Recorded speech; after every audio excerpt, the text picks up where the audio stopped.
के नेत पूजा पूजा कट मरै कहूँ न छाड़े खेत। प्यारी सास संगत जी, अज का दिन तुहानू पता नहीं याद है कि नहीं है। सो मैं पहली तरीक तो शुरू होया सी ब्लू स्टार, पहली तरीक तो स्टार्ट होया सी, शुरू होया सी अमृतसर विच दरबार साहिब अमृतसर हरमंदिर साहिब। फिर मिलिट्री ने इंदिरा गांधी के ऑर्डर से अटैक किया। जी पुरानी पीढ़ी है मेरे वर्गी उन्होंने पता होगा काफ़ी कुछ, जी नवी पीढ़ी है उन्होंने इस इतिहास बारे ज़्यादा पता नहीं होगा। सो मैं रिमाइंड कराना चाहती, याद कराना चाहती कि की होया सिक्खा नाल।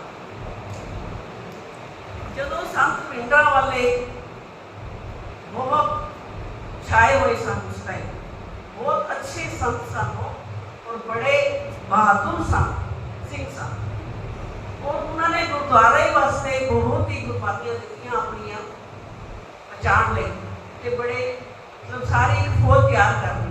उन्होंने पता लग गया सी कि इंदिरा गांधी ने प्लानिंग की हुई है हरमंदिर साहिब से अटैक करने की, पता लग चुका है। इंदिरा गांधी को बाहर का कोई मिनिस्टर से मैं नाम नहीं याद उसका, उसने कहा सी इंदिरा गांधी तू जेड़ा प्लानिंग कर रही है अटैक करने की हरमंदिर साहिब गुरुद्वारे अमृतसर से, ये तू ना कर।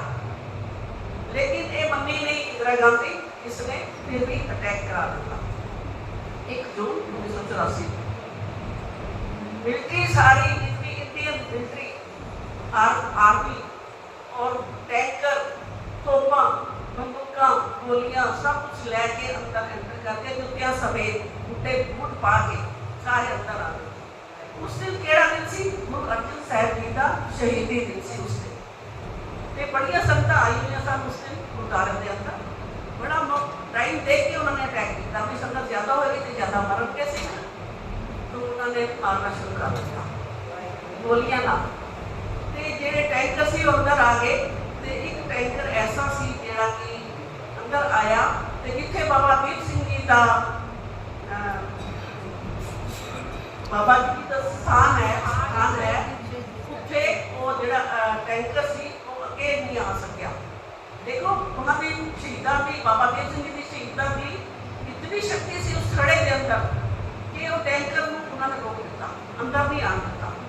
तो उत्थे ही गोलियां बरसाते रहे ते मारते रहे सिखा जेडे सिंह अंदर हैं सन, वो अपने इधरों वो मुकाबला कर रहे थे सिंह जेडे फौज तैयार की सी गुरु बिना संत जरनैल सिंह पिंडरा वाले ने, उधरों वो टैंकर से कर रहे थे, तोपा तो कर रहे थे, इधरों ये भी अटैक मतलब मुकाबला कर रहे थे। बड़िया बहादुर फौजा सन उन्होंने नाल काफ़ी देर मुकाबला होता रहा और अंदर कीर्तन चल रहा सी।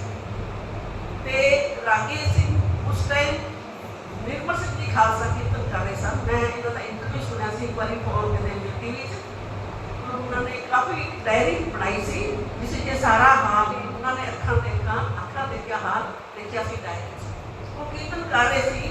तो जिन्ना जो उन्होंने टाइम खत्म हो गया तो दूसरे रागी सिंह ने आना सी कीर्तन वास्ते, तो आ नहीं सके क्योंकि बाहर कर्फ्यू लग चुका सी और किसी को अंदर आन नहीं सी दे रहे गवर्नमेंट।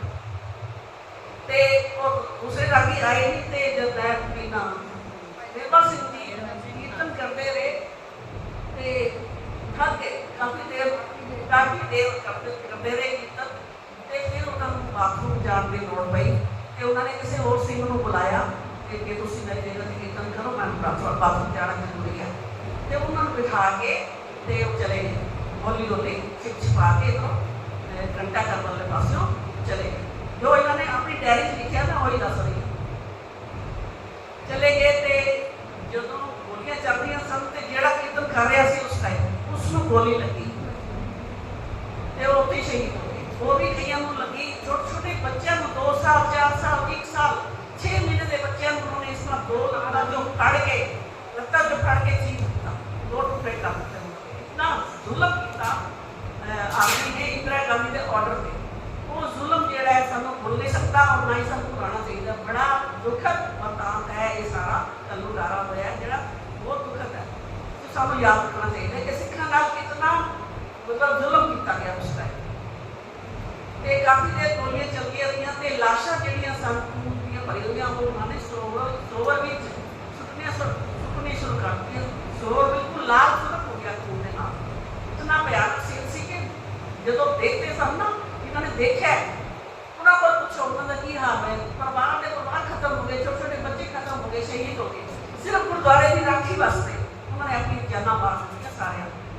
सो उन्होंने शहीदी को याद करते हुए मैं ये थोड़ा जहा दसना चाहती सी भी संगतां को पता लगे कि साडे नाल की होया है। पहले मेरी भैन छोटी उसी दिन जो भी शादी सी वो करनी सी, साडे रिश्तेदार काफ़ी पंजाब तो उन्होंने आना सी उस शादी से। मैं पहले चली गई सी 2 दिन पहले, तो उन्होंने बाद में जाना सी, तो उधरों रस्ते बंद हो गए, ट्रेनां बंद हो गई, बसां बंद हो गई, वो आन किस कोई भी नहीं आए पंजाब। 3 जून का याद है उनकी शादी से।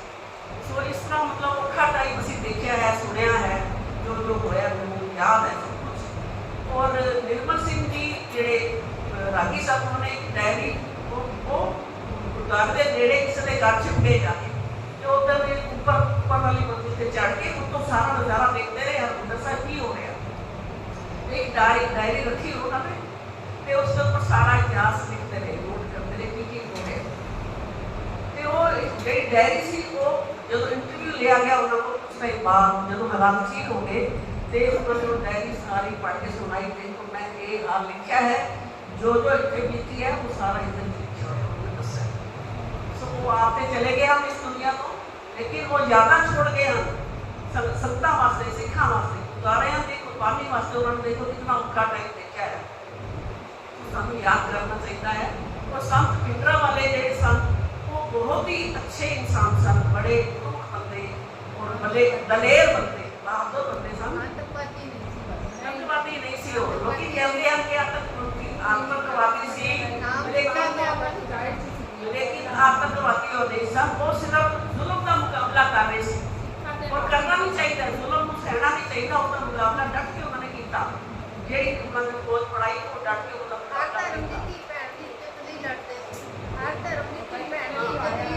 हिंदू धर्म के पासे उन्होंने बहुत बढ़ाई के देखा किए और काफ़ी कुछ किया, प्रचार बहुत किया। ये बड़े दलेर बंदे सन, इन्होंने आतंकवादी नहीं कहना चाहिए।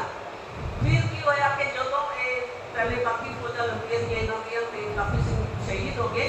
फिर जोड़े सन जरनैल सिंह भिंडरांवाले इन्हों जो बाहर आ गए, पहले तो आ नहीं सी रहे भाई मैं अगर बाहर जाऊँगे तो मैं को छड्डणगे नहीं। फिर लास्ट में आना पिया, गुरुद्वारे की राखी वास्ते बाहर आए, गोलियां चलाते रहे, पहले काफ़ी चलाइया, फिर इन्होंने गोले उन्होंने ला के उत्थे शहीद हो गए। पकड़बंद में काफ़ी सिंह शहीद हुए हैं, नाम भी है उन्होंने पता सारे याद नहीं है, बहुत सारे नाम हैं। बीबियाँ भी बच्चे भी उस टाइम शहीद हुए, काफ़ी हज़ारों की गिनती शहीद हुए हैं, जिन्होंने गुरुद्वारे वास्ते कुर्बानी अपनी दे दी, शहीदी दे दी।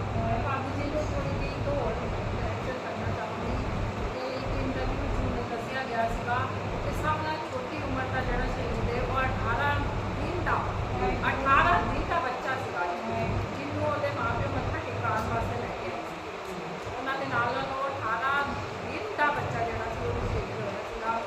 और वैसे बहुत अच्छा इन्होंने दसिया, लेकिन 100 साखी गुरु गोबिंद सिंह जी जी लिखी हुई है वो भी इन्हों की बड़ी चर्चा आई सी किस के खालसा पंथ ने कदों कदों कुर्बानियां करनी है। ये इसका पूरा उन्होंने जिक्र किया होया कि इंज होएगा, खालसे राज इंज होना है, घोड़े का खून जोड़ा है खून खिंचेगा, हरमंदिर साहब से हमला होएगा और कैसी रंडी राज करेगी। यह भी लिखा है उधर, रंडी राज करेगी, वो राज विच रंडी इंदिरा गांधी तुहानूं पता ही वीडियो सी वो राज करेगी और खालसे का बड़ा सर्वनाश होना है उस गल में आने और हरमंदिर साहब से हमला होएगा। और जोड़े घोड़े उत्थे तद उन्होंने तद भी भिंडरांवाले को संत की उपाधि दी हुई है कि एक खालसा प्रगट होएगा, वो जुलम का टाकरा करेगा। खालसा उधर खालसा लिखा गया भिंडरांवाले संत ने, ग्रंथ महापुरुषों को उन्होंने खालसा का खिताब दिता है, ये खालसा प्रगट होएगा, वो टाकरा करेगा। ये सब 100 साखी सानू ये दिक्कत हैगी गुरु गोबिंद सिंह की अगे के जो भी होना है ये हो चुकी है गल्लां, वो काफ़ी कुछ सच्ची हो गया है, जो वैसे भी गुरु साहब की बाणी करी झूठी हो सकती है। अच्छा कई दिनों के लिए मैं समाप्ति करना चाहती हूँ कि जो ये घल्लूकारा होया वो सारे ਪਤਾ ਹੋਣਾ ਚਾਹੀਦਾ ਹੈ ਕਿ ਸਿੱਖਾਂ ਨੂੰ ਕਿਤਨਾ ਸਤਾਇਆ ਗਿਆ, ਤੰਗ ਕੀਤਾ ਗਿਆ, ਜ਼ੁਲਮ ਕੀਤੇ ਗਏ ਉਹਨਾਂ ਦੇ ਉੱਪਰ। ਤੇ ਜਦੋਂ ਇਹ ਸ਼ਹੀਦ ਹੋ ਗਏ ਤਾਂ ਜਿਹੜੇ ਸਿੰਘ ਹੋਰ ਸਨ ਉਹਨਾਂ ਨੂੰ ਜੋਸ਼ ਆ ਗਿਆ ਕਿ ਅਸੀਂ ਇਹ ਸਹਿਣ ਨਹੀਂ ਕਰ ਸਕਦੇ ਬਿਲਕੁਲ ਵੀ। ਅਕਾਲ ਤਖਤ ਤੋੜ ਦਿੱਤਾ ਉਹਨਾਂ ਨੇ, ਬਿਲਕੁਲ ਟੁਕੜੇ ਟੁਕੜੇ ਇਸ ਤਰ੍ਹਾਂ ਬੁਰਾ ਹਾਲ ਕਰ ਦਿੱਤਾ ਜਿਹੜਾ ਦੇਖਿਆ ਨਹੀਂ ਸੀ ਜਾਂਦਾ। ਉਹਨਾਂ ਅੱਜ ਕੱਲ੍ਹ ਪੌੜੀ ਆ ਗਈ ਉੱਠ ਗਿਆ, ਅਕਾਲ ਤਖਤ ਦੇ ਟੁੱਟੇ ਹੋਇਆ। ਫਿਰ ਉਹਨਾਂ ਨੇ ਕਿਹਾ ਕਿ ਅਸੀਂ ਬਣਾ ਦਿਆਂਗੇ ਪਾਣੀ, ਗਵਰਨਮੈਂਟ ਨੇ ਕਿਹਾ। ਲੇਕਿਨ ਉਹਨਾਂ ਨੇ ਸਿੱਖਾਂ ਨੇ ਕਿਹਾ ਕਿ ਨਹੀਂ, ਅਸੀਂ ਤੁਹਾਡੇ ਕੋਲ ਨਹੀਂ ਬਣਵਾਉਣਾ, ਅਸੀਂ ਆਪਣੇ ਆਪ ਬਣਾ ਦਾਂਗੇ, ਤੁਸੀਂ ਨਹੀਂ ਬਣਾਉਣਾ। ਤੇ ਜਿਹੜੇ ਸਿੰਘਾਂ ਨੂੰ ਜੋਸ਼ ਬਹੁਤ ਚੜ ਗਿਆ, ਬਹੁਤ ਮਤਲਬ ਦੁਖੀ ਹੋ ਗਏ ਤੇ ਉਹਨਾਂ ਨੇ ਕਿਹਾ ਕਿ ਅਸੀਂ ਕੁਝ ਕਰਾਂਗੇ ਉਹਨਾਂ ਕੋਲ। ਜਦੋਂ ਇਹ ਅਰਦਾਸ ਕੀਤੀ ਇਹਨਾਂ ਨੇ ਤਿੰਨ ਸਿੰਘਾਂ ਨੇ, ਭਾਈ ਕੇਰ ਸਿੰਘ ਜੀ, ਭਾਈ ਸਤਵੰਤ ਸਿੰਘ ਜੀ, ਤਿੰਨ ਸਿੰਘਾਂ ਨੇ ਅਕਾਲ ਤਖਤ ਤੇ ਬੈਠ ਕੇ ਖੜੇ ਹੋ ਕੇ ਅਰਦਾਸ ਕੀਤੀ ਕਿ ਅਸੀਂ ਇਸ ਦਾ ਬਦਲਾ ਜ਼ਰੂਰ ਲਵਾਂਗੇ, ਅਸੀਂ ਨਹੀਂ ਛੱਡਾਂਗੇ। ਜਿਹੜਾ ਜ਼ੁਲਮ ਕੀਤਾ ਗੁਰਦੁਆਰੇ ਤੇ ਅਟੈਕ ਕੀਤਾ ਕਿ ਅਸੀਂ ਬਰਦਾਸ਼ਤ ਨਹੀਂ ਕਰ ਸਕਦੇ। ਫਿਰ ਇਹਨਾਂ ਨੇ ਪੜਾਈ ਆਪਣੀ ਆਪਸ ਵਿੱਚ ਸਲਾਮਾਂ ਕਰਕੇ ਤੇ 31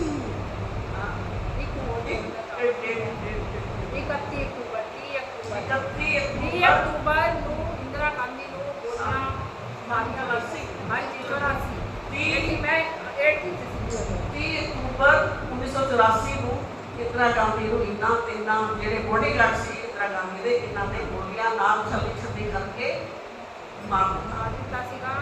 ਫਿਰ ਬਾਅਦ ਵਿੱਚ ਇਹ ਪਕੜੇ ਗਏ ਤੇ ਇਹਨਾਂ ਨੂੰ ਵੀ ਗੋਲੀਆਂ ਨਾਲ ਇਹਨਾਂ ਨੂੰ ਸਜ਼ਾ ਮਿਲੀ, ਇਹਨੂੰ ਮਾਰ ਦਿੱਤਾ ਸੀ ਤੇ ਬਾਕੀਆਂ ਨੂੰ ਸਜ਼ਾ ਦਿੱਤੀ, ਫਾਂਸੀ ਦੀ ਜਾਂ ਇਹਨਾਂ ਨੂੰ ਸਾਰੇ ਸ਼ਹੀਦ ਕਰ ਦਿੱਤਾ। ਇਹਨਾਂ ਨੇ ਦੇਖੋ ਆਪਣੇ ਗੁਰਦੁਆਰੇ ਦੀ ਰਾਖੀ ਵਾਸਤੇ ਬਦਲਾ ਲਿਆ ਸੀ। ਗੁਰਦੁਆਰੇ ਦੀ ਰਾਖੀ ਤੋਂ ਇਲਾਵਾ ਜਿਹੜੇ ਨਿਰਦੋਸ਼ਾਂ ਨੂੰ ਇਹਨਾਂ ਨੇ ਉਹ ਕੀਤਾ ਸੀਗਾ ਨਾ, ਔਰ ਸਭ ਤੋਂ ਵੱਡੀ ਜਿਹੜੀ ਘਾਟ ਹੋਇਆ ਸੀ ਸੰਤ ਭਾਈ ਸਾਹਿਬ ਮਤਲਬ ਇੰਦਰਾ ਵਾਲਿਆਂ ਜੀ ਦਾ, ਕਿਉਂਕਿ ਉਹਨਾਂ ਦੀ ਕੋਈ ਮੰਗ ਗਲਤ ਨਹੀਂ ਸੀ। ਕਿ ਜਦੋਂ ਪਾਰਟੀਸ਼ਨ ਹੋਇਆ ਸੀਗਾ ਇਹ ਗੱਲ ਗਲਤ ਕੀਤੀ ਜਾ ਰਹੀ, ਸਿਆਸਤ ਦੇ ਮਾਮਲੇ ਅਸੀਂ ਜ਼ਿਆਦਾ ਡਿਟੇਲ ਵਿੱਚ ਨਹੀਂ ਜਾਵਾਂਗੇ, ਪਰ ਜਦੋਂ ਸੈਪਰੇਸ਼ਨ ਹੋਈ ਸੀਗੀ ਤਾਂ ਉਦੋਂ ਸਿੱਖਾਂ ਨੂੰ ਜਿਹੜੇ ਵਾਅਦੇ ਕੀਤੇ ਗਏ ਸੀਗੇ ਅਸੀਂ ਕੁਝ ਕਰਾਂਗੇ, ਉਹ ਕੋਈ ਵਾਅਦੇ ਪੂਰੇ ਨਹੀਂ ਹੋਏ। ਗਵਰਨਮੈਂਟ ਨੇ ਆਪਣੀ ਚਲਾਈ, ਜਵਾਹਰ ਲਾਲ ਨਹਿਰੂ ਨੂੰ ਆਪਣਾ ਨੂੰ ਚਾਹੀਦੇ ਸੀ ਕਿ ਪਾ ਦਿਓ, ਜਿਨ੍ਹਾਂ ਜੀ ਨੂੰ ਆਪਣਾ ਚਾਹੀਦਾ ਸੀਗਾ। ਸਿੱਖਾਂ ਨੂੰ ਜਿਹੜੇ ਲਾਲਚ ਦਿੱਤੇ ਗਏ ਸੀਗਾ, ਜੋ ਸੁਪਨੇ ਦਿਖਾਏ ਗਏ ਸੀ, ਸਿੱਖਾਂ ਦੇ ਕੋਈ ਪੂਰੇ ਨਹੀਂ ਹੋਏ ਨੇ। ਉਹ ਹਿੰਦੁਸਤਾਨ ਵਿੱਚ ਵੀ ਮਿਲੇ ਆ ਕੇ ਇਸ ਚੀਜ਼ ਲੇਕਿਨ ਉਹਨਾਂ ਨੇ ਕੋਈ ਪੂਰੇ ਨਹੀਂ ਹੋਏ। ਇਹ ਬਹੁਤ ਠੀਕ ਉਹਨਾਂ ਨੇ ਦੱਸਿਆ, ਲੇਕਿਨ ਕੁਝ ਹੋਰ ਵੀ ਬੜੀ ਲੰਬਾ ਟਾਈਮ ਹੈ, ਬੜਾ ਇਤਿਹਾਸ ਹੈ, ਇਸ ਲਈ ਟਾਈਮ ਨਹੀਂ ਹੈ, ਇੰਨਾ ਟਾਈਮ ਨਹੀਂ ਹੈ ਕਿ ਅਸੀਂ ਜ਼ਿਆਦਾ ਲੰਬਾ ਇਤਿਹਾਸ ਦੱਸ ਸਕੀਏ। ਤਾਂ ਕਿਤਨਾ ਮੈਂ ਸ਼ੋਰਟ ਕਰ ਸਕਦੀ ਸੀ, ਮੈਂ ਸ਼ੋਰਟ ਕਰਕੇ ਤੁਹਾਨੂੰ ਕਰ ਦਿੱਤਾ ਹੈ। ਮੇਰੇ ਕੋਲ ਕੋਈ ਗਲਤੀਆਂ ਹੋ ਗਈਆਂ ਹੋਣ ਤਾਂ ਮੈਨੂੰ ਜਾਣ ਬੁੱਝੀ ਵਾਹਿਗੁਰੂ ਜੀ ਦੀ ਸਮਝ ਕੇ ਮੈਨੂੰ ਮਾਫ ਕਰ ਦੇਣਾ ਜੀ।